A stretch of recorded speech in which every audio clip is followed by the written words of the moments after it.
My name is Haley Sprankle, and I'm from Brit and Co. That's your Um, real name, Haley Sprinkle? yes, That's like it's so nice. thank you. It's like sprinkle, but with like a southern accent, so sprinkle. So yeah. It gets better. Thank you. That's Well, so nice to perfect. meet you. Thank you for taking the time. Lovely to meet you too. I am so excited about this show, and I'm particularly excited about your character because Catherine is so much more than, the lore of Miss Dior. And so Right. I'm just curious how you approached this very multifaceted woman and her role in both Christian's career, but also in the literal world, like World War and the Resistance. Yeah. Yeah, it's interesting. I think that, being like a muse of a brand, it's like something that a lot of women wouldn't necessarily feel like they connect with. Um, but really diving into this person and who she was and why she became this woman we know today as Miss Dior.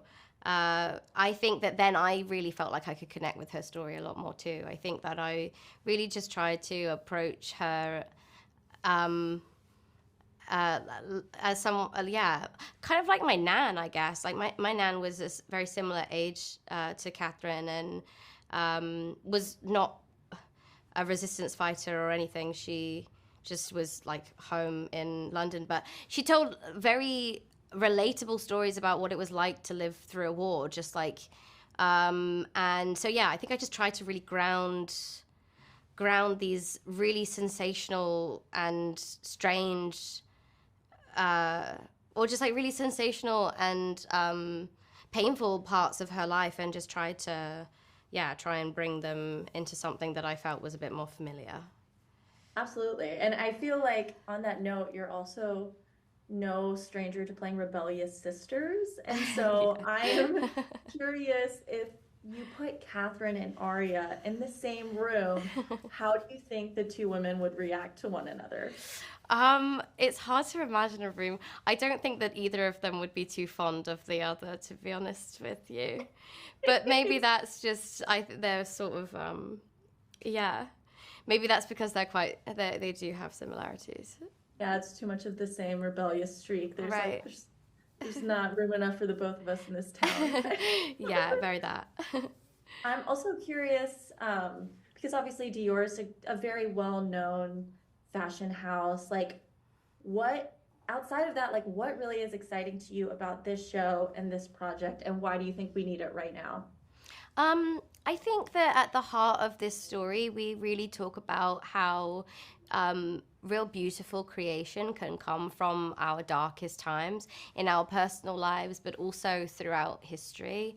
And I think that that's such a beautiful sentiment and something that we've seen like time and time again. And I think that that's something that I like to cling to. I think coming out of the back of like, so we've had like recessions, and then we've had like a global pandemic, and then we've had like the longest strike in our industry that we've seen throughout history. And like you see all of these like these moments that are really like contentious and really difficult for everyone to go through. And then what I love to try and think about is like what beautiful thing can come from like getting through that, because that is the sort of cycle that we see of life. And so yeah, I think that's the message that I want people to take away from this show. I love that so much. Thank you so much for speaking with me today, and congratulations on such an amazing project. Thank you, it's lovely to chat with you. Have a good day. And you, bye bye.